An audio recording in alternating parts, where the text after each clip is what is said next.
கவிமாமணி அப்துல் காதர் ஐயா அவர்கள் நாகமெனும் கொடியாள், நாகத்தை போன்ற கொடியவள் அப்படின்னு கைகேயி ராமனுடைய சித்தி, ராமனை வளர்த்தவள், அந்த பாத்திர படைப்பிலே உள்ள குணாம்சங்களை சொல்வதற்காக இப்பொழுது உங்கள் முன்னால் சிந்தனை தெளிவுள்ள கவிமாமணி அப்துல் காதர் ஐயா அவர்கள்.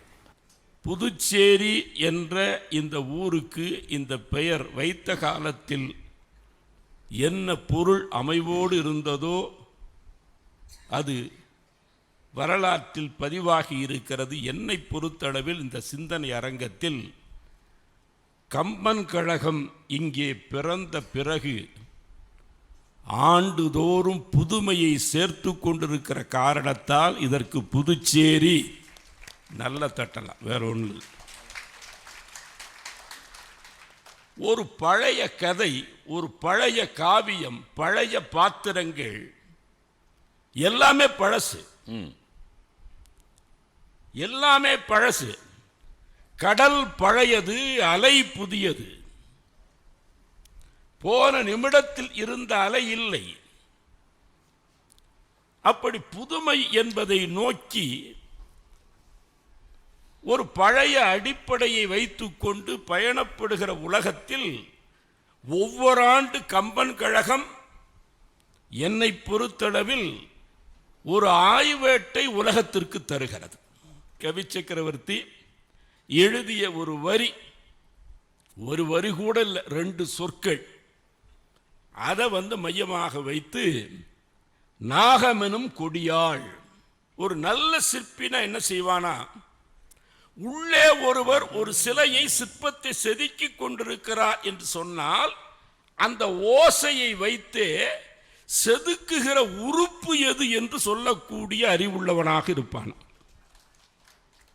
அந்த உளி சுத்தியல் பட்டு வெளியே ஒரு சிற்பி உள்ளே ஒரு சிற்பி செதுக்கி கொண்டிருக்கிறான்னா கேட்கிற ஓசையை வைத்தே அது என்ன உறுப்பு செதுக்கப்படுகிறது என்பதை சொல்லக்கூடிய நுட்பம், அறிவு.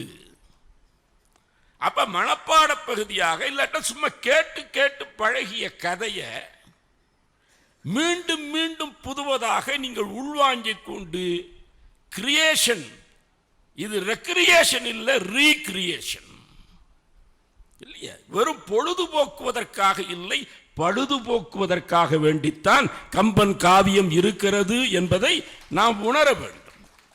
எங்க பேராசிரியர் ஐயா ராதாகிருஷ்ணன் அவர்கள் என் உமிழ்நீரும் தமிழ் நீராக மாற்றியவர். அத்தகைய பெருந்தகை அவர் சொல்லுவார், டே உலகத்தில் கெட்டது ஏதாவது சொல்றா அப்படிம்பார் மாணவர்களிடத்தில். நான் கேட்டேன், மனிதர்களுடைய பார்வையிலா இறைவன் பார்வையிலான்னு கேட்டேன். இறைவனுடைய படைப்பு தான் எல்லா படைப்பும். இதுல உயர்வில்லை, தாழ்வில்லை, எந்த பிரிவும் இல்லை. நாட்டிலே பிளவுபடுத்தக்கூடிய சக்திகள், பிரிவுபடுத்தக்கூடிய சக்திகள் பெருகிற பொழுது ராமாயணம் போன்ற காப்பியங்கள் தான் ஒன்றுபடுத்தக்கூடிய சக்தியாக உலகத்தில் விளங்க முடியும் என்பதை ஒரு குடும்ப கடமையாக, இனத்தின் கடமையாக இன்றைக்கு கம்பன் கழகம் ஆற்றிக் கொண்டிருக்கிறது. நாகமெனும் கொடியாள் என்று கைகேயை தொடக்கத்தில் அறிமுகப்படுத்தக்கூடிய கவி சக்கரவர்த்தி அறக்கர பாவமும் அல்லவர் இயற்றிய அறமும் துறக்க நல்லருள் துறந்தொழல் தூ மொழி மடமான் இரக்கம் இன்மையன்றோ இன்று இவ்வுலகங்கள் பறக்கும் தொல்புகழ் ராகவன் புகழினை பருகுகின்றதுவேன் ஒரு பாட்டு இருக்குது. ஒரு பாட்டு அந்த பாத்திரம் தொடங்குகிற பொழுது நாகமெனும் கொடியாள்கிறான்.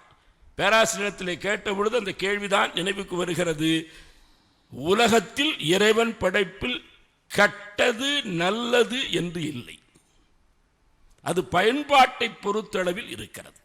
இங்கிலீஷ்ல குட்ஸுங்கிற சொல் இருக்குதே தவிர பேட்ஸ்ன்னு ஒரு சொல் இல்லை. ஆங்கில பேராசிரியர்கிட்ட நான் கேட்கிறேன், ஐயா இருக்கிற பேட்ஸ்ன்னு ஒரு சொல் இருக்குதா? குட்ஸ் ட்ரெயின் சொல்றோம்ல, குட்ஸ்ன்னு ஒரு சொல் இருக்கிறது. நான் உங்களுக்கு சொல்லிக்கொள்ள கடமைப்பட்டிருக்கிறேன். பாம்புக்கு விஷம் இருக்கிறது. பாம்புக்கு விஷத்தை இறைவன் தந்திருக்கிறான் என்று சொன்னால் அதன் பாதுகாப்புக்காக தந்திருக்கிறான். இல்லாட்டினா எடுத்து பெல்ட்டா கட்டிட்டு வந்துடுவான். டையா போட்டு வந்துடுவான். பாம்புகள் உயிர் வாழ முடியாது. பாம்பின் பாதுகாப்புக்கு சிக்கல் வருகிற பொழுது அந்த சிக்கலுக்கு பாதுகாப்பாகத்தான் இல்லையா மனிதர்கள் காடுகளுக்குள்ளே போன பிறகுதான் காடு காலியாயிற்று. விலங்குகள் மட்டும் உயிர் வாழ்க்கையில் காடு நன்றாகத்தானே வாழ்ந்து கொண்டிருந்தது. காடு நன்றாகத்தானே வாழ்ந்து கொண்டிருந்தது. கொடுமையான விலங்குகள் நம்ம கிளாசிஃபை பண்ணி வச்சிருக்கிறோமே தவிர, ஆனால் அதுதான் காட்டுக்கும் இயற்கைக்கும் அந்த விலங்குக்கும் பாதுகாப்பு. ஒன்னு சொல்லட்டுமா ஐயா?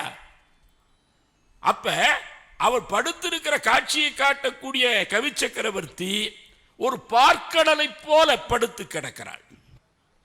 யாரு? கைகேயி.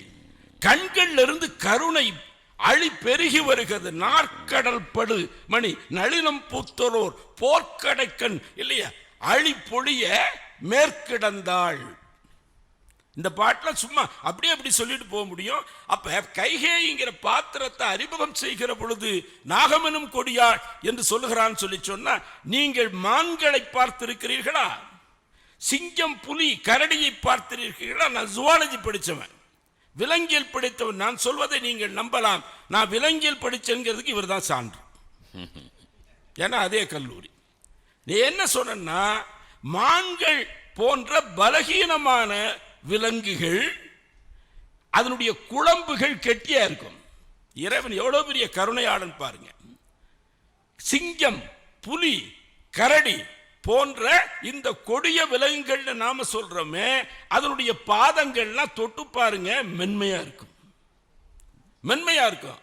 அப்ப மெல்ல மெல்ல தன் இரையை தேடி போகிற இந்த விலங்குகள், சிங்கம், புலி, கரடி எல்லாம் போகிற பொழுது ஏதாவது ஒரு மான் பார்க்கும்.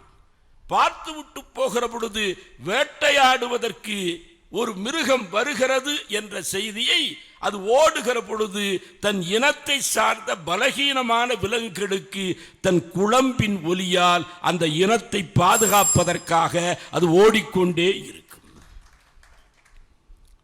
இதுவும் இரையை பிடிக்கிறதுக்காக மென்மையான பாதம் என்று வழங்கிய இறைவன் பலகீனமான விலங்குகள் அதனுடைய இனம் பாதுகாக்க வேண்டும்னா கடினமான குழம்புகளை வைத்து படைத்திருக்கிறார். இப்ப பாட்டை பார்க்கலாம். பார்க்கடலை போன்றவளாக இருந்தால் பார்க்கடலில் கடைந்த பொழுது முதலிலே வந்தது நஞ்சு. முதலிலே வந்தது நஞ்சு. அப்ப பாம்பு ஒன்ன தேடி ரூம் நம்பர் 132 தெரிஞ்சு இவர் இல்லையா இவர் அப்படின்னு தேடி வந்து எந்த பாம்பும் கொத்துறது இல்லை. எந்த பாம்பாவது தேடி வந்து கொத்துகிறதான்னா இல்ல. பாம்புக்குள்ள ஒரு குணம்னா அது தானே தன்னுடைய இருப்பிடத்தை வைத்துக் கொள்ளாது. கரையான் புற்றெடுக்க பாம்பு போய் தங்கும். ராமன் ஆட்சிக்கு வர வேண்டிய இடத்தில் தன் பிள்ளை தங்கச் செய்வதற்கு முயற்சி செய்கிறாள் என்கிற காரணத்தினால் நாகமெனும் கொடியாள் என்று அவன் தொடங்குகிறான். ஆனால் பார்க்கடலை போல பவித்திரமாக இருந்த நம்முடைய கைகேயி பார்க்கடலை யாரை வச்சு கடைஞ்சது? மந்தரமலையை மத்தாக வைத்து கடைந்தது. கைகேயி என்கிற பார்க்கடலை மந்தரை தான் கடைந்தாள். மந்தரை தான் கடந்தாள். ஆனா கவி சக்கரவர்த்தி என்ன பதில் சொல்ற? அரக்கர் பாவமும் அல்லவர் இயற்றிய அறமும் துரத்த நல் அருள் துறந்தனள் தூமொழி மடமான். கடைசியில பாதிக்கப்பட்ட ராமன் என் தெய்வமும் மகனும் தாயும் மகனுமாய் வரம் தருகன்னு தசரத சக்கரவர்த்தியிலே ராமன் கேட்கிற பொழுது, நான் இப்ப இந்த உரையை நிறைவு செய்கிறேன். முதலில் நஞ்சு புறப்பட்டு வந்தது தன்னுடைய பிள்ளைக்கு ஆட்சி கேட்பதாக, ராமனை காட்டுக்கு அனுப்புவதாக. அந்த கொடிய கருத்து நஞ்சை போல இருந்த காரணத்தால் நாகம் என்று தொடங்கியவன் கடைசியில் ராகவன் அமுதம் என்கிற ராமாயணத்தை விளைவித்ததே இந்த பார்க்கடல் என்று சொல்ல வருகிறார். தெய்வம் என்று பாராட்டி சொல்கிறார். தெய்வ நிலைக்கு உயர்த்தி வணங்க தகுந்த ராமன். நான் இப்படி சொல்லி முடிக்கிறேன். தசரத சக்கரவர்த்தி தகப்பன் தாய் கோசலை பெற்றெடுத்தால் ராமன் ஒரு மனிதன். ஆனால் மனிதனான ராமனை பெற்றெடுத்த தாய் கோசலை அவதாரமாக இருந்த ராமனை பெற்றெடுத்த தாய் கைகேயி. வந்திருப்பவன் திருமால், அவன் ஒரு அவதாரம் என்று.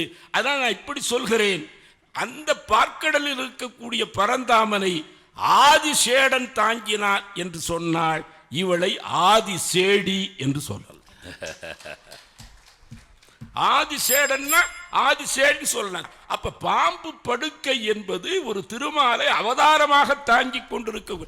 அதனால மனிதனாக பெற்றெடுத்தவள் ராமனை கோசலை என்று சொன்னால் அவதாரமாக உணர்ந்த காரணத்தினாலே தான் இந்த கடுமையான வார்த்தைகளை பயன்படுத்தினாள் என்ற ஒரு செய்தியை நான் முன்வைக்கிறேன். நாகமெனும் கொடியாள் என்று சொல்கிற பொழுது அந்த நாகம் தன் பாதுகாப்புக்கு எதுவும் சிக்கல் வருகிற பொழுது என்று வருகிற பொழுது நாவினால், அது பல்லால் தன் வாயை திறந்து இந்த வாசகங்களை சொல்ல முற்படுகிறது.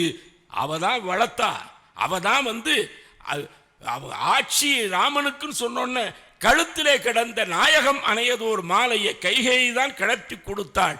உனக்கு துன்பம் வந்து விட்டது என்று அந்த கூனி சொன்ன பொழுது சொன்னால், ராமனை பயந்த எற்கு இடருண்டோ, ராமனை பெற்றெடுத்த தாயைப் போல இருக்கிற எனக்கு யாரால் துன்பம் விளைய முடியும்னா, ராமன் மீது அளப்பரிய பற்றும் பாசம் வைத்திருந்தவள்.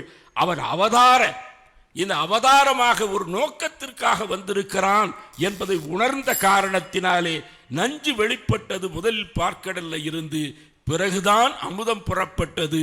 எனவே அந்த கைகேயி என்கிற அந்த பார்க்கடல் தான் அது நாகமாக தென்பட்டு நஞ்சை விளைவித்தாலும் அது நன்மையை விளைவித்தது என்ற காரணத்தினால் உலகத்தில் கெட்டது என்று, அதுவும் கெட்ட தாய் என்று உலகத்தில் எந்த தாயும் இருப்பதற்கு வாய்ப்பில்லை. அதனாலே அவள் நல்ல தாய் தான். மீதியே அடுத்த ஆண்டு கம்பன் கழகத்தில் காண்கன்னு சொல்லி நிறைவு செய்கிறேன். ரொம்ப அருமையா சிந்திச்சு பேசினார். ஏன் நாகம் கெட்டது கிடையாது, நல்ல பாம்பு. நாகம்னா நல்ல பாம்பு. நல்ல பாம்பு எப்படி கெட்டது செய்யும்? நீங்க உண்மையான நாகப்பாம்பு கூனி தான். அதனாலதான் கூனி தீண்டலும் மந்தரை தீண்டலும் அப்படிங்கிற வார்த்தை வரும். தீண்டுவது எது? பாம்பு. திருக்குறள் ஒன்று இருக்குது, உடம்பாடு இல்லாதவர் வாழ்க்கை குடங்கருள் பாம்போடு உடன் உறைந்தற்று. பாம்பு கூட குடியிருக்கிற மாதிரி, அதாவது ஒத்து போகாத மனைவியோட குடியிருக்கிறது. பாம்போட எந்த நேரத்தில் கொத்தும், எந்த நேரத்தில் ஒன்றும் விளங்காது, எந்த நேரத்தில் சீரும், எவ்வளவு பால் ஊற்றினாலும் சீருது. அது மாதிரி தசரதனுக்கும் கைகேயிக்கும் உடம்பாடு இல்லாமல் போய்விட்டது போல தோன்றுகிறது. நாகமெனும் கொடியாள் என்கிற சொற்பிரயோகத்தை செய்த அதே கம்பன் தான் தூமொழி மடமான் என்கிற சொற்பிரயோகத்தையும் தெய்வ கற்பினாள் என்கிற சொற்பிரயோகத்தையும் செய்தார். அவர் சொன்ன அந்த பாடல் இரக்கமின்மை என்பது நெகட்டிவிட்டி. இரக்கமின்மை என்பது நெகட்டிவ் ஆஸ்பெக்ட், நெகட்டிவிட்டி. ராகவன் புகழை உலகங்கள் பருகுவதற்கு காரணமாக இருந்தது அந்த இரக்கமின்மை. அப்படின்னா கைகேயிட்ட இருந்த ஒரு பெரிய ஸ்பெஷல் குவாலிட்டி என்னன்னா, she was able to transform negativity into positivity. இரக்கம் இல்லாதது போல காட்டி ராமனுடைய புகழை உலகத்துக்கெல்லாம் அறிவிக்கக்கூடிய ஒரு பெரிய காரியத்தை. என்ன ஒரே ஒரு சிக்கல் என்ன அப்படின்னா, இங்கே பெண் பிள்ளைகளை பெற்ற பெற்றவர்கள் இருந்தீர்கள் என்றால், உங்கள் பெண் பிள்ளைகளை கட்டி கொடுக்கிற போது சீதனமாக கூனிகளை அனுப்பாதீர்கள். கூனி சொல்லி கைகேயி மாறினாங்கிறது அது எப்படி இருக்குதுன்னா, கூழாங்கல் தட்டி கோபுரம் விழுந்தது போல. கூழாங்கல் தட்டி கோபுரம் விழுமா? அவ யாரு? கைகேயி யார்? அரசரில் பிறந்து அரசரில் வளர்ந்து அரசரில் புகுந்தவள். பியூன் சொன்னதை கேட்டு பிரின்சிபல் ஆக்ஷன் எடுக்கக்கூடாது. இப்போ ப்ரொஃபஸர் ராமச்சந்திரன் கருப்பாக இருக்காரு, அவருக்கு இங்கிலீஷே தெரியலை அப்படின்னு ஒரு பியூன் போய் சொன்னால் ஆக்ஷன் எடுக்கக்கூடாது. பிரின்சிபல் யோசிக்கணும்ல, அது யோசிக்காமல் போயிட்டா அப்படிங்கிறது தான் நாகமெனும் கொடியாள். ஆனால் கொடியாள் கிடையாது, நாகம் நல்ல பாம்பு. அந்த நல்ல பாம்பு தீண்டியதால் அமுதம்தான் கிடைத்ததே ஒழிய விஷம் கிடைக்கவில்லை என்கிற அடிப்படையிலே மிக அருமையாக காதரையா அவர்கள் அந்த கைகை பாத்திரத்தை விளக்கி இருக்கிறார்கள். இப்பொழுது சிந்தனை அரங்கத்தினுடைய நிறைவு பேச்சாளராக தாயினும் நல்லான் என்கிற தலைப்பிலே நம்முடைய இலக்கிய சுடர் வழக்கறிஞர் ராமலிங்கம் ஐயா அவர்கள் பேச வருகிறார்கள். அவர்களை பேசுமாறு அன்போடு அழைக்கிறேன். பேரன்பு கொண்டோரே, பெரியோரே, பெற்ற தாய்மாரே, நல்லிளம் சிங்கங்கள், வணக்கம். எது புண்ணியம்? எல்லாரும் ஒன்று ஒன்று சொல்லுவாங்க. பாரதி தான் வித்தியாசமாக சொன்னான். இன்னருங்கனி சோலைகள் செய்தல், இனிய நீர்த்தன் சுனைகள் அமைத்தல், அன்னசத்திரம் 1000 நாட்டல், ஆலயம் 16 வைத்தல், பின்னர் உள்ள தர்மங்கள் யாவும் பெயர் விளங்கி ஒளிர நிறுத்தல், அன்ன யாவினும் புண்ணியம் கோடி ஆங்கு ஓர் ஏழைக்கு எழுத்தறிவித்தல். அப்போ புண்ணியம்னா ஏழைக்கு பாடம் சொல்லி கொடுத்தாதான் புண்ணியம் அப்படின்னு சொல்கிறான் பாரதி. இன்னொருவனை புண்ணிய மூர்த்தி என்று சொல்லுகிறார். யார் புண்ணிய மூர்த்தி என்றால், பக்கத்திருப்பவர் துன்பம் தன்னை பார்க்க பொறாதவன் புண்ணிய மூர்த்தி என்று எழுதுகிறார்.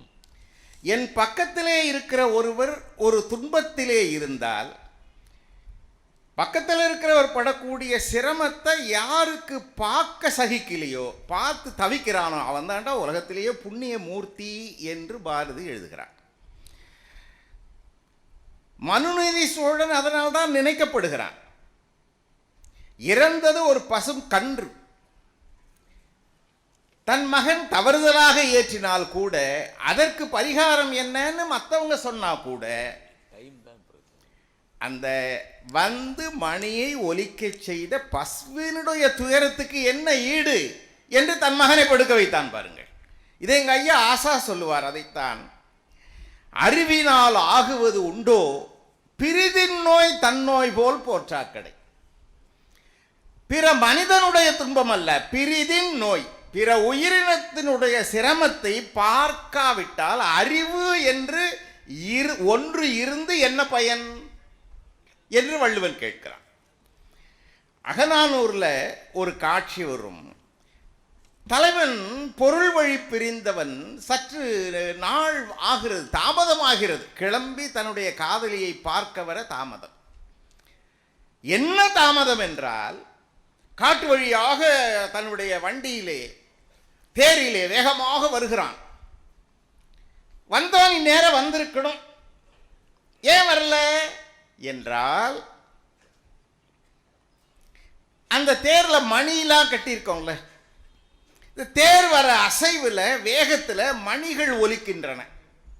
இந்த தலைவன் என்ன நினைச்சானா, இந்த சத்தம் வழியெல்லாம் இருக்கக்கூடிய மலர்கள்ல அமர்ந்திருக்கக்கூடிய வண்டுகள் இருக்கின்றனவே, அந்த வண்டுகள் இணையாக இருக்கிற போது அவற்றுக்கு இந்த சத்தம் துன்பமாக இருக்க போகிறதுன்னு நினைச்சு வண்டியை நிறுத்தி, ஒவ்வொரு மணிலையும் கீழே ஒரு நாக்கு இருக்கும் பாருங்க, அதை இழுத்து இழுத்து கட்டிட்டு அமைதியா தேர ஓட்டி கொண்டு வந்தான் என்று அகநானூறு பேசுகிறார்.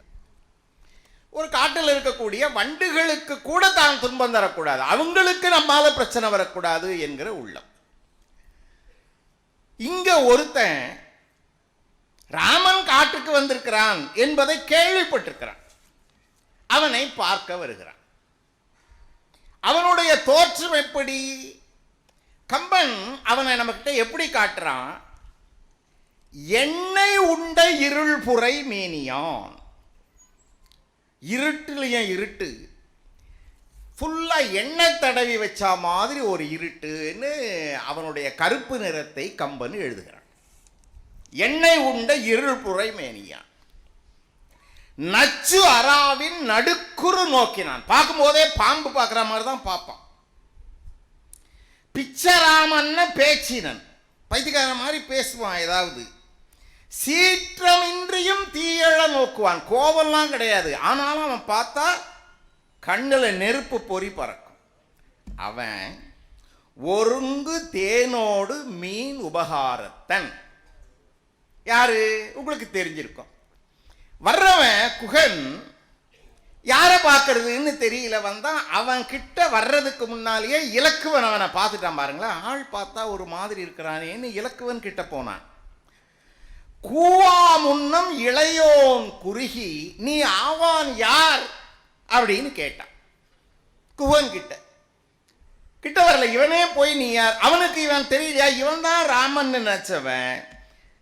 தேவா நின்கழல் சேவிக்க வந்தனன் நாவாய் வேட்டுவன் நாயடியேன். உன்னதான் தேவா நான் பார்க்க வந்தேன், நான் நாவாய் விட்டுவேன். இவனுக்கு புரிஞ்சிருச்சு, அண்ணன்னு நம்மளை நினச்சிக்கிட்டான் அப்படின்னு சொல்லி இருத்தி என்று இங்கே இரு அப்படின்னுட்டு அண்ணங்கிட்ட போனவன் ஒருத்தன் வந்திருக்கிறான். அதில் 2 சொற்கள் இப்போ நம்ம தலைப்பு. அதுக்கு முன்னால் 2 சொற்கள் சொன்னான். எப்படியா? ஒருவன் வந்திருக்கிறான், உள்ளம் தூயவன். ஏன் உள்ளம் தூயவன்? ஆளப்பாட்டு இலை போட்டுறாத. இத்தனைக்கும் ராமன் தெளிவா புரிந்து கொள்ளக்கூடியவன் இருந்தாலும் இலக்குவன் நினைக்கிறான். தோற்றம் பார்த்தா இப்போ இவ்வளோ விலகணும் பாருங்க. ஆள் தோற்றம் அப்படி இருக்கு, முறைக்கிறான், பேச தெரியாம பேசுறான். அதை பார்த்து அண்ணன் தப்பா நினைச்சிடக்கூடாது. உள்ளம் தூயவன் தாயினும் நல்லான். ஏன் தாயினும் நல்லான் அப்படின்னு அவன் சொன்னான் என்பதற்கு பெரியவர்கள் விளக்கம் சொன்னாங்க. அண்ணன் சாப்பிட்டானா? முனிவர்கள் உட்கார்ந்து பேசிட்டு இருக்காங்க. அவனுக்கு பசிக்குமான்னு இதுவரையில ஒருத்தனும் நினைக்கல. ராமனுக்கு பசிக்குமா? யாரும் நினைக்கல. இவன் தான் ராமனுக்கு கொண்டு வந்திருக்கான், சாப்பிடணும். இலக்குவன் எப்பவுமே கைகையை மறக்கல. ஊர்ல ஒரு தாய் இருக்க விடாம திரட்டி விட்டார். இங்க இவன் அண்ணனுக்கு பசிக்குமேன்னு சாப்பிட கொண்டு வந்திருக்கானே, இவன் தாயினும் நல்லான் அப்படின்னு நினைக்கிறேன். உள்ள வந்தாச்சு, உட்காரு. நான் ராமன் உட்கார்ல. அப்ப அவன் சொன்னான், தேனும் மீனும் அமுதினுக்கு அமைவதாக திருத்தினன் கொணர்ந்தன் என்கொல் திருவுளம்னு கேட்டான். தேனையும் மீனையும் சாப்பிடுறதுக்கு ஏற்ற மாதிரி சமைச்சு கொண்டு வந்திருக்கேன், சாப்பிடுங்கன்னு சொல்லலை. உங்க விருப்பம் என்னன்னு கேட்டான். மறுபடியும் எங்களுக்கு நமச்சிவாயா தான் ஞாபகம் வர்றார். உபசரிக்கிறது ஒரு கலைங்க. உபசரிக்கிறான் பேர் வழின்னு பல பேர் உயிரை வாங்குவான் தெரியுமா? என் மேல அன்பு இருந்தா இதை சாப்பிடுங்கன்னுவான். நீங்க கல்யாண வீட்டுக்கு முன்னெல்லாம் இன்விடேஷன் கொடுக்க வீடு வீடா போவாங்க பாருங்களேன். ஒவ்வொரு வீட்லயும் ஒன்னொன்னா கொடுப்பாங்க. நீங்க அன்னைக்கு சாயந்தரத்துக்குள்ள உங்க வயிறு தான் ரிப்பேர் ஆகும். எங்க நமச்சிவாயை தான் சொல்லுவார், அப்படி வீட்டுக்கு போனா வேணான்னு கூட வம்பு பண்ணி 4 வடையை எடுத்து வச்சு இதை சாப்பிடுங்க, இதை சாப்பிடுங்க. என்னதோ பிச்சு வாயில போட்டாலும் கடைசியில் வடை எப்படி இருக்குன்னு இவர் சொன்னாரா, வடை மேல ஒரு தப்பும் இல்லை, நான் தான் ஒரு 4 நாள் தள்ளி வந்துட்டேன். 4 நாளுக்கு முன்னால செய்த வடையை வச்சு சாப்பிட்டு எப்படி இருக்குன்னு கேட்டா. உபசரிக்கிறதுன்றது ஒரு கலை. எல்லாருக்கும் இருக்கிற வயிறு தானே, அந்த வயிற்றுக்கு எது ஒத்துக்குமோ அதை தானே சாப்பிட முடியும். அதை தெரிந்து கொண்டவனாக என்கொல் திருவுளம்னு கேட்டான். சரி, அப்புறம் ஒன்றாவே இருந்தார்கள். நான் உதவி செய்கிறேன்னு சொன்னால் வேண்டான்னு சொன்னால், காட்டில் எல்லோரையும் கரை சேர்ப்பவன் இறைவன், அந்த இறைவனையே கரை சேர்த்தவன் குகன் அப்படிதானே சொல்லுவாங்க. படகுல அந்த பக்கம் கொண்டு விட்டான். இவன் தாயினும் நல்லான். இது பெருசு இல்லை. இதை தாண்டி ஒரு பட்டத்தை ராமன் குகனுக்கு கொடுக்கிறான். எது? தாயினும் நல்லான்ற பட்டத்தை தாண்டி ஒரு பட்டத்தை குகனுக்கு கொடுக்கிறான். அது என்னன்னா, ராமன் போயாச்சு, பரதன் வர்றான். பரதன் வர்றதை தூர இருந்து பார்க்கறான். இவன் ஏற்கனவே இலக்குவன் சொன்ன மாதிரி தானே, எதையும் சரியா புரிஞ்சுக்க மாட்டான், தெரியாது, மனசு முழுக்க அன்பு, தீரா காதலன். இதான் ராமன் அவனை பத்தி சொன்னது. ஆனா ராமன் மேல இருக்க அன்பு பரதன் வந்து அடிக்கதான் வரான்னு நினைச்சிட்டான். அண்ணனை அடிக்கிறதுக்கு வர்றான். உடனே தான் அந்த நிறைய பாட்டு இதே மேடையில் எவ்வளோ சொல்லியிருக்காங்க, நீங்கள் கேட்டிருப்பீங்க. வர்றானோ அவனை விட மாட்டேன், அடிப்பேன் இடிப்பேன்னு குதிச்சு கையில் வில்ல வச்சுட்டு மேலே ஏறி நின்று பார்த்தா வர்றவன் ராமன் மாதிரியே மர உரி தெரிச்சு பின்னால் இருக்கிறவனும் அதே மாதிரி கண்ணீர் நிற்காமல் வழிந்தோட வருகிறான். இப்போ குகன் நினைச்சானா, நம்பியும் என் நாயகனை ஒக்கின்றான். யாரு? பரதன். அயல் நின்றான், தம்பியையும் ஒக்கின்றான். துன்பம் ஒரு முடிவில்லை, திசை நோக்கி தொழுகின்றான். எம்பெருமான் பின்பிறந்தார் இழைப்பரோ பிழைப்பு என்றான். ராமன் தம்பிடா அவன், அவனை போய் நான் தப்பா நினைச்சன. எம்பெருமான் பின்பிறந்தார். இப்ப பரதன் கிட்ட வந்தாச்சுங்க. ரெண்டு பேருக்கும் ஒருத்தருக்கு ஒருத்தர் கேள்விப்பட்டதுனால அவன் அடி விழுந்தான், அவன் அடி விழுந்தான். நான் கம்பன் யார் காலில் யார் விழுந்தாங்களோ விழுந்து வணங்கி இப்போ குகன் கேட்குறான் பரதன்கிட்ட, என்ன செய்தியா வந்திருக்கிறார்? பரதன் அண்ணனை கொணர்வான் மன்னனை கொணர்வான் வந்தேன். அண்ணன் இல்ல, மன்னனை கொணர்வான் வந்தேன். இப்ப குகனை பாருங்க, ஏன் தாயிரும் நல்லான்னு கூட அவன் சொன்னான்னா, குகனோட உணர்வு அது ராமன் மேல மட்டும் வச்ச பாசம் கிடையாது. நல்லது எங்க இருந்தாலும் யாரு துன்பப்பட்டாலும் இறங்குற குணம். இப்ப இவன் இதுக்காகத்தான் வந்திருக்கான். பரதன் மன்னனை கொணர்வான் உடனே குகன் சொன்னான், தாய் உரை கொண்டு தாதை உதவிய தரணி தன்னை தீவினை என்ன நீத்து சிந்தனை முகத்தில் தேக்கி போயினை என்ற போது புகழினோய் தன்மை கண்டால் 1000 ராமர் நின் கீழ் ஆவரோ தெரியினம்மா. ராமன் தான் இவன் மனசுல இருக்கிறான். ஆனா ராமனை தேடி பரதன் வந்ததை பார்த்தவுடன் பரதனிடம் சொன்னான், ராமன் இருக்கட்டும், 1000 ராமனை ஒன்னா வச்சா கூட பரதா உன் செயலுக்கு ஈடாகாதுன்னு பேச. 1000 ராமரின் கீழாவரோ தெரியும். இப்போ பரதன் கேட்கிறான், அவங்க என்ன பண்ணாங்க? ஒவ்வொன்னா சொல்றான் குகன். அதுல ஒரு பாட்டு தான். இரவு முழுக்க குகன் இலக்குவன் கண் விழித்து காத்திருக்கிறான். கங்குல் எல்லை காண்பளவும் நின்றான் இமைத்திலன் நயனம் என்று குகன் சொன்னான். அண்ணனும் அண்ணியும் இருக்கிறத பாதுகாப்பா பார்க்கறதுக்காக கண்ணை இமைக்காமல் நின்று இலக்குவன் பாதுகாத்தான்னு குகன் சொல்றதுல இருக்க உள்பொருள் என்ன என்றால், இலக்குவன் இமைக்காமல் இருந்தது இவனுக்கு எப்படி தெரியும் என்றால், இவன் இமைக்காமல் இலக்குவனை பாதுகாத்து நின்றிருந்தான்னு பொருள். இலக்குவன் அவங்க 2 பேரையும் பாதுகாக்க இலக்குவனை இமைக்காமல் நின்று பாதுகாத்து கொண்டிருந்தான் குகன். இப்போ பரதனும் காட்டுக்கு போயாச்சு. அப்புறம் அண்ணனை கூட்டிட்டு போயிட்டான். பரதன் குகன் சீன்லயே கிடையாது. இதோட குகன் வர்றது கடைசியா போர்ல ஜெயிச்சு ராமன் திரும்பி வரான் பாருங்க. அப்பதான் திரும்பி வர்றான். இப்போ ராமன் திரும்பி வந்தாச்சு, போர் முடிஞ்சிருச்சு, சீதை இப்படி ஆயிடுச்சு. விஷயங்கள் இதுவரையில குகனுக்கு தெரியாது. குகன் கங்கை கரையில் இருக்கான், அவ்வளவுதான். குகனுக்கு எப்படி தெரிய வந்தது என்றால், கம்பன் ஒரு பாட்டுல எல்லாத்தையும் முடிச்சிட்டான். 14 வருஷம் போர் முடிந்தது. ஒரு விமானத்துல, உருண்டையான விமானமா கம்பன் எழுதுறான், அண்டமே அணையது ஐயன் புட்பகம். புஷ்பக விமானத்தில் ஏறி 14 வருஷம் முடிஞ்சது. வேகமாக திரும்புகிறாங்க எல்லோரும்.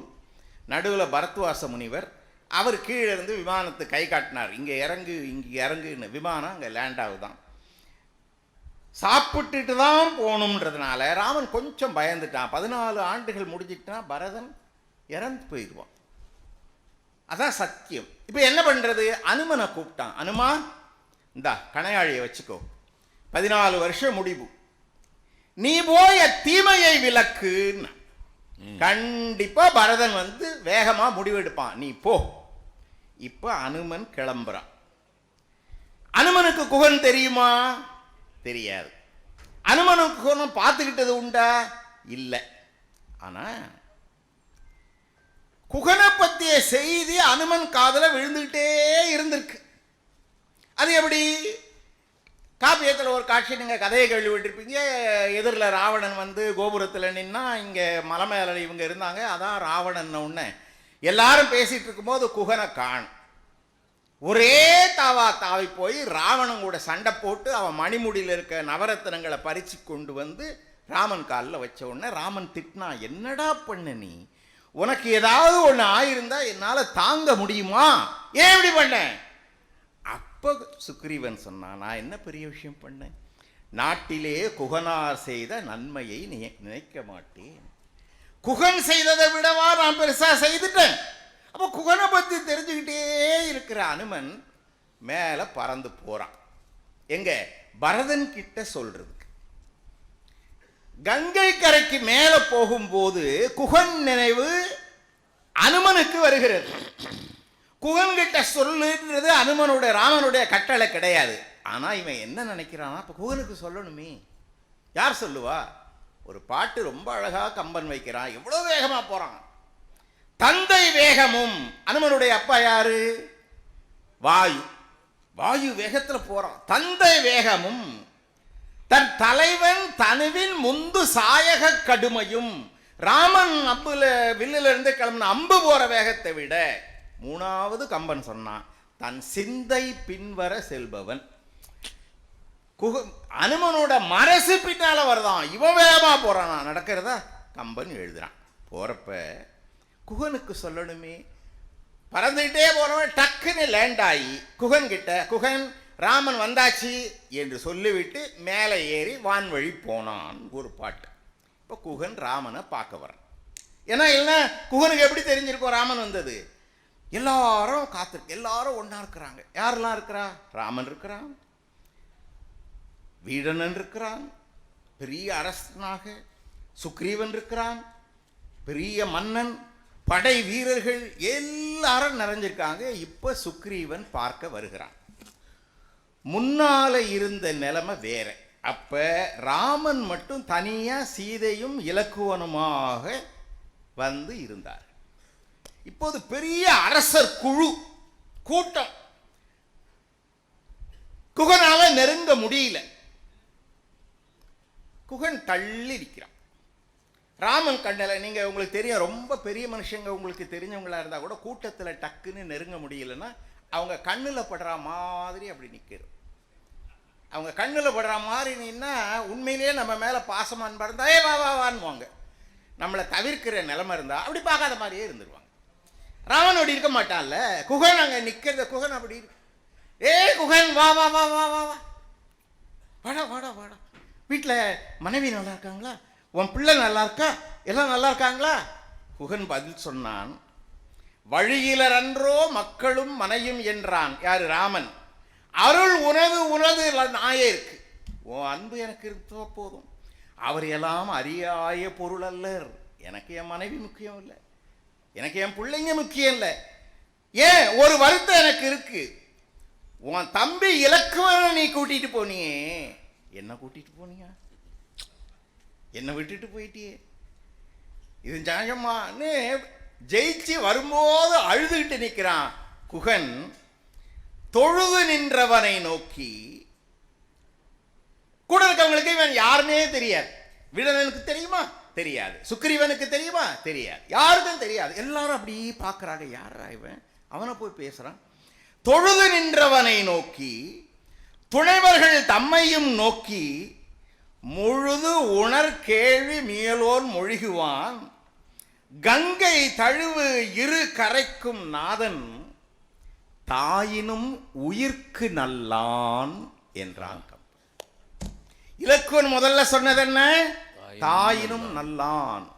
ராமன் இன்னும் மேலே அவனை தூக்கி தாயினும் உயிருக்கு நல்லான் என்று குகனை புகழ்ந்தான். அப்படி குகனை புகழ்ந்த ராமனுடைய செய்கை குகனுடைய ஆற்றலை நமக்கு காட்டுகிறது என்று சொல்லி சொற்களை நிறைவு செய்கிறேன். நன்றி, வணக்கம். தாயினும் நல்லன் அப்படிதான்.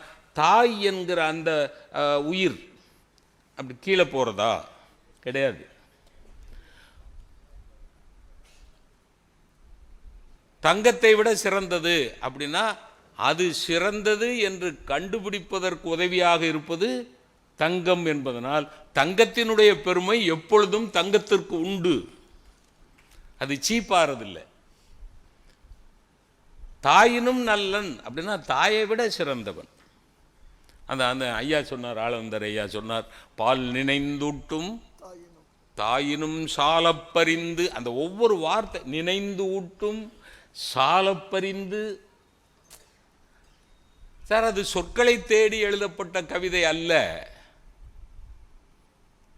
சொற்களை தேடி தேடி போட்டு எழுதப்பட்ட கவிதைகள் அல்ல. அவை எல்லாம் தேவாரம், திருவாசகம் எல்லாம் சொற்கள் தேடி வந்து உட்கார்ந்த கவிதைகள், சொற்களை தேடி எழுதிய கவிதைகள் அல்ல, சொற்கள் தேடி வந்து அமர்ந்து கொண்ட கவிதைகள். பால் நினைந்து ஊட்டும், நினைந்து ஊட்டுதல். சீரியல் பார்த்துக்கிட்டே இருக்கக்கூடாது. பசிச்சு குழந்தை அழுத பிறகு வந்து பால் கொடுக்கக்கூடாது. இந்த நேரத்தில் குழந்தைக்கு பசிக்கும்னு தெரிஞ்சு வந்து கொடுக்கணும். பால் நினைந்து ஊட்டும் தாயினும் சாலப்பறிந்து பாவியேனுடைய ஊனினை உருக்கி உள்ளொளி பெருக்கி உலப்பிலா ஆனந்தமாய தேனினை சொரிந்து புறம்புறம் திரிந்த செல்வமே சிவபெருமானே யானுனை தொடர்ந்து. அது வார்த்தை, அந்த சொல் வந்து உட்கார்ந்து பாருங்க. யானுனை தொடர்ந்து சிக்கென பிடித்தேன். லூஸ் ஹோல்டு கிடையாது. லூஸ் ஹோல்டுன்னா அவர் தப்பிச்சு ஓடி போயிடுவார். சிக்கென பிடித்தேன் எங்களுந்தருளுவது நீயே. எனக்கு அருள் செய்கிறத தவிர உனக்கு வேற வழி இல்லையா? ஆளவந்தார் ஐயாவை இறுக்கி பிடிச்சிட்டு ஒரு 500 ரூபாயை கொடுத்துட்டு போங்க சார், 500 ரூபாயை கொடுத்து போங்க சார். அப்போ அவர் டக்குன்னு எடுத்து 500 ரூபாயை கொடுத்துட்றாரு. அவருக்கு என்ன சந்தோஷம்னா 5 லட்சத்தை கொடுத்துட்டு போங்கன்னு கேட்கல இல்லைன்னு. சிக்கன பிடித்து. சரி, சைவத்தில் அப்படி சொன்னாங்கன்னா வைணவத்திலையும் இதே பதப்பிரயோகம் வருது. திருமங்கை ஆழ்வார் குலம் தரும் செல்வம் தந்திடும் அடியார் படுதுயர் ஆயினையெல்லாம் நிலந்தரம் செய்யும் நீழ்விசும்பருளும் பெற்ற தாயினும் ஆயின செய்யும். எப்படி? பெற்ற தாயை விட வேண்டியது குழந்தைக்கு என்னன்னு பார்த்து செய்யும். நலம் தரும் சொல்லை நான் கண்டு கொண்டேன் நாராயணா எனும் நாமம். அப்ப இந்த தாயை விட சிறந்த ஒரு கேரக்டர் குகன். அதனால தான் முனிவர்களை வந்த உடனே முனிவர்களை பார்த்து விருத்தமா அந்த மாதவரை பார்த்து சிறு முறுவல் செய்கிறார் ராமர். அந்த முறுவலுக்கு என்ன அர்த்தம் தெரியுமா? அது அந்த முனிவர்களுக்கு விளங்கியிருக்காது. இவ்வளோ பேர் சுற்றி உட்கார்ந்துருக்கீங்களா தாடி கீடி வச்சுக்கிட்டு, யாருக்காவது எனக்கு பசிக்கும் ஏதாவது கொண்டு வரணும் அப்படின்னு தோணுச்சா? இவனுக்கு தானே தோணுச்சு. உங்களுக்கு தோணாத ஒரு விஷயம் இவனுக்கு தோணுச்சு குகனுக்கு. இன்னொன்று, நீ என்னைய சுற்றி சுற்றி உட்கார்ந்துருக்கைனா உனக்கு ஒரு மோட்டிவ் இருக்குது. ஆனால் குகனுக்கு என்ன நோக்கம் இருந்தது? அவனுக்கு முக்தினா என்னன்னு தெரியுமா? மோட்சம்னா என்னன்னு தெரியுமா? சரி, ராமன் பரம்பொருள் அப்படின்னாவது அவனுக்கு தெரியுமா? தெரியுமா? தெரியாது சார், வேடம் சார், ஒன்றுமே தெரியாது. அந்த தூய அன்பை புரிந்து கொண்டதுனால்தான் உட்காரு, என் பக்கத்தில் உட்காரு, ஈக்குவல் சீட், இருத்தி ஈண்டு. கண்ணப்ப நாயனார் புராணத்தில் கூட நில்லு தான், பக்கத்தில் நில் அப்படிங்கிறது தான். கடவுள் நிற்க சொன்னார், நண்பன் தான் இருக்க சொன்னான். பக்கத்தில் உட்கார்றா. தாயை விட சிறந்தவர். நட்பு பாராட்டுவதற்கு எந்த விதமான ஹோதாவும் இல்லாத ஒரு பாத்திரம் குகன். பிச்சாரமன்ன பேச்சினன், பைத்தியக்கார மாதிரி பேசுகிறோம், சம்பந்தம் இல்லாமல் பேசுகிறோம். கோபமே இல்லாட்டா கூட பார்க்குற பார்வையை பார்த்தீங்கன்னா சீற்றம் எழ நோக்குவான். கண்ணு செக்கச்சவேர்னு இருக்கு. பக்கத்தில் போய் நின்னோம்னா ஊனோடு மீன் நாற்றம் அடிக்கிறது, கவுச்சி அடிக்குது, கப்படிக்குது. மெட்ராஸ் பாஷையில் சொன்னால் கப்படிக்குது. ஊனோடு மீன் நாற்றம் அடிக்கிறது. சரி, குரலாவது மென்மையா இருக்கா? மென்மையா பேசுறானா? கூற்றமும் அஞ்சும் நடுங்கும் குரல். அப்போ எமனே நடுங்குற குரல், எப்போ பார்த்தாலும் கோபத்தோட பார்க்குற பார்வை, உடம்புல இருந்து கெட்ட நாத்தம், சம்பந்தம் இல்லாத பேச்சு. இவனோடு நட்பு பாராட்டுவதற்கு எப்படி வாய்ப்பு கிடைக்கிறது? இவனோடு நட்பு பாராட்ட முடியுமா அப்படின்னா, ராமன் நமக்கு ஒரு தத்துவம் சொல்லி கொடுக்கிறார். நட்பு பாராட்டுவதற்கு இதெல்லாம் பொருட்டு அல்ல. நட்பு பாராட்டுவதற்கு ஒரே ஒரு பொருட்டு என்ன தெரியுமா? அற்றம் நீத்த மனத்தினன், குற்றம் குறையில்லாத மனசுக்காரன், தூய அன்பு, தூய அன்பினன், தாயினும் நல்லான். நண்பர்கள் மாசற்றவர்களாக இருந்தால் போதும். திருக்குறள் வள்ளுவர் சொல்றார், மறுவுக மாசற்றார் கேண்மை. அந்த திருக்குறள்ல அடுத்த பகுதி ரொம்ப முக்கியமானது. ஒருவுக, ஒன்று ஈத்தும் ஒப்பிலார் நட்பு. மறுவுக மாசற்றார் கேண்மை, குற்றம் குறை, அது அற்றம் நீத்த மனத்தினராக இருந்தால் அவர்களோடு நட்பு செய்து கொள். ஒருவேளை நம்முடைய துரதிர்ஷ்டத்தின் காரணமாக, தீயூழின் காரணமாக நம்மோடு ஒத்துப்போகாத, நம் உணர்வுகளுக்கு ஒத்து வராத, கிண்ட்ரெட் சோல்னு சொல்கிறோம்ல, அப்படி இல்லாத ஒருவனோடு நட்பு அமைந்து விட்டதென்றால், ஒன்று ஈத்தும் ஒருவுக. அது ரொம்ப அருமையான இடம். ஒருவுக, ஒன்று ஈத்தும், எதையாவது கொடுத்தாவது அவன் ஃப்ரெண்ட்ஷிப்பை கட் பண்ணிடு, எதையாவது கொடுத்தாவது. ஆனால் குகனும் ராமனும் நட்பு பாராட்டிய அந்த நட்பு ஐயா சொன்ன மாதிரி கடைசி வரைக்கும் வருது. உயிர்க்கும் நல்லான் என்று சொல்லுகிற அளவுக்கு நிறைவு பெறுகிற வரைக்கும் அந்த நட்பு தொடர்கிறது என்றால் அதற்கு காரணம் குகன் காண்பித்த பாராட்டிய அன்பு.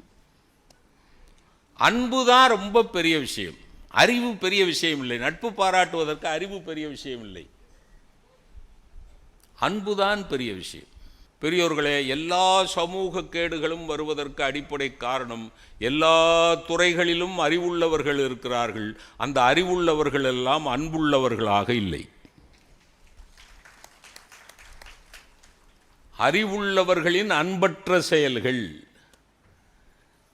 அப்போ குகன் ராமன் அந்த பாத்திரங்களை பார்க்கிற போது நட்பு பாராட்டுவதற்கு அறிவு அடிப்படை அல்ல, அன்புதான் அடிப்படை. அதை குகனை வைத்து மிக அருமையாக உள்ளம் தூயவன், தாயினும் நல்லன், அற்றம் நீத்த மனத்தினன். அதாவது இந்த குகனிடத்திலே போய் நட்பு பாராட்ட முடியாத ஒரு சூழ்நிலை இருந்தால் கூட ராமன் நட்பு பாராட்டுவதற்கு என்ன அடிப்படை என்றால், அது அவன் இந்த நட்பு பாராட்டுகிற குணம் ராமனோட ஜீன்ஸ்லே இருக்குது.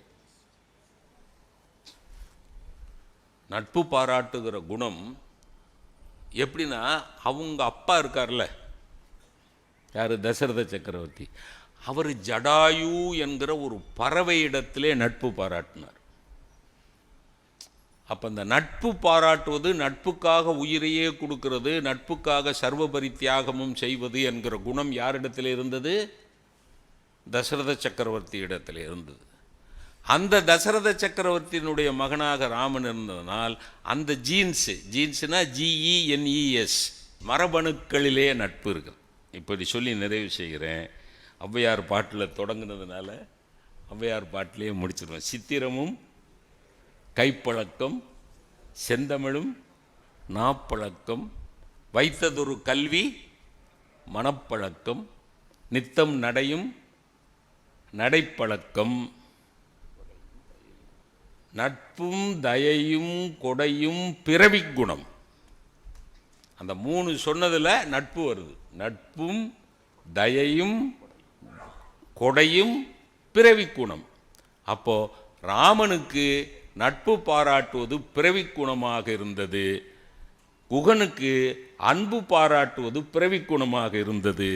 ஆக அன்பு பாராட்டக்கூடிய குணமுள்ள குகனை நட்பு பாராட்டக்கூடிய ராமன் என்கிற மகா பெரிய பரம்பொருள் தன்னுடைய ஆத்ம நண்பனாக ஏற்றுக்கொண்டது. அந்த நண்பன் தாயினும் நல்லனாக இருந்தான் என்பதுதான் குகப்பாத்திரத்தின் மூலமாக கம்பன் நமக்கு காட்டுகிற ஒரு மிகப்பெரிய மதிப்பீடு என்பதை சொல்லி, ஒரே ஒரு விஷயம், பாத்திரங்களை பயில்வதன் நோக்கம் நம்மை நாமே பத்திரமாக பாதுகாத்து கொள்வதற்குத்தான். 3 தொடர்புகளை கவனமாக வைத்து கொண்டால் வாழ்க்கை செழிப்பாக இருக்கும். 3 தொடர்புகள். ஒன்று, எனக்குமான தொடர்பு. எனக்குமான தொடர்பு. எனக்கும் என் குடும்பத்துக்குமான தொடர்பு. எனக்கும் இந்த சமூகத்துக்குமான தொடர்பு. இந்த 3 தொடர்புகளை செழுமையாக வைத்து கொண்டால் நம்முடைய வாழ்க்கை மிக சிறப்பாக இருக்கும். இந்த 3 எனக்குமான தொடர்பு, எனக்கும் என் குடும்பத்துக்குமான தொடர்பு, எனக்கும் என் சமூகத்துக்குமான தொடர்பு, இந்த 3 தொடர்புகளையும் செழுமையாக பத்திரமாக பாதுகாப்பாக வைத்து கொள்வதற்கு உதவி செய்வதுதான் காப்பிய பாத்திரங்களுடைய நோக்கம் என்று கூறி இந்த சிந்தனை அரங்கத்தை நிறைவு செய்கிறேன். நன்றி, வணக்கம்.